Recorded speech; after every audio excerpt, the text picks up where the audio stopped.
வணக்கம். என் பேர் விஸ்வநாதன். சர்க்குரு வடபழனி பரஞ்சோதி பாபாக்கிட்ட சில நாட்களாக வேலை செஞ்சு கொண்டு இருக்கிறேன். ஐயாவை பார்த்தீங்கன்னா இரவும் பகலும் தூங்க மாட்டாங்க, ஃபுல்லாக தவம் பண்ணிட்டே இருப்பாங்க.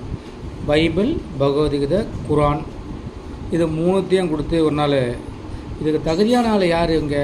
ஓஹோ, வைத்தீஸ்வரன் தான், கூப்பிடுங்க அவனை அப்படின்னாரு. என் பேர் விஸ்வநாதன், நான் வைத்தீஸ்வரன் கூட ஜனாதிபதி கொடுக்குறாரு ஐயா. அப்போ பைபிள் பகவத்கீதை கொடுக்குறாரு. கொடுத்தோடனே அதை வாங்கிட்டு போயிட்டு வடபழனி முருகர் கோயிலாண்ட வச்சு குளத்தாண்ட அதுக்கப்புறமா வந்துட்டு திருப்பி ஐயாட்ட வந்து கொடுக்குறேன். ஏன்னா இது வந்து நிறைய பேர் வந்து போகிற இடம் பாபா கோயிலில். அப்போ நம்ம தனிப்பட்ட ஒரு ஆளுக்கு மட்டும் அந்த பைபிள் பகவத்கீதை கொடுக்குறாருன்னா மக்கள் வந்து ஒரு கன்ஃபியூஷன் ஆகிடுவாங்க. சில டைமில் சில பேர் வந்து மனசு வேதனைப்படக்கூடாது சொல்லிட்டு நான் என்ன பண்ணேன், ஐயா நான் ஸ்கேனிங் பண்ணிட்டேன், ஜெராக்ஸ் எடுத்துட்டேன் ஐயா, நீங்கள் வச்சுங்க ஐயா. ஓஹோ, ஜெராக்ஸ் எடுத்துறீங்களா, சரி நீங்கள் போங்க அப்படின்னாரு. அப்போது அதில் வந்து 1700 பணம் இருந்துச்சு, அதெல்லாம் நீங்களே வச்சுக்கோங்க, நீங்களே போங்க அப்படின்னாரு. அதுக்கப்புறம் ஒரு நாள் ஐயா வந்து பைபிள் பகவத்கீதைலாம் படிச்சுட்டு இருக்காரு. அப்போ சில விஷயம்லாம் இருக்குது. என்னென்னாக்கா, நம்ம வந்து உலக நாடு ஃபுல்லாகவே ஒரு பிரதமர் அப்படிங்கிற ஒரு தகுதி கொண்டுட்டு போகிற கடவுள்னா நன்மை செய்வதற்காக தான். அந்த நாட்டுக்கு நன்மை செய்யணும், அந்த நாட்டில் இருந்து விவசாயம் பண்ணி வெளிநாட்டில் பக்கத்து நாட்டு கொடுக்கணும், அது மாதிரி நிறைய விஷயங்கள் நம்ம பண்ணணும். அதை விட்டுட்டு நான் அணுகுண்டு தான் போடுவேன் அப்படின்னு சொல்லி 2 நாடு வந்து இப்போ ரொம்ப தீவிரமாக டார்கெட் பண்ணிகிட்ருக்காங்க.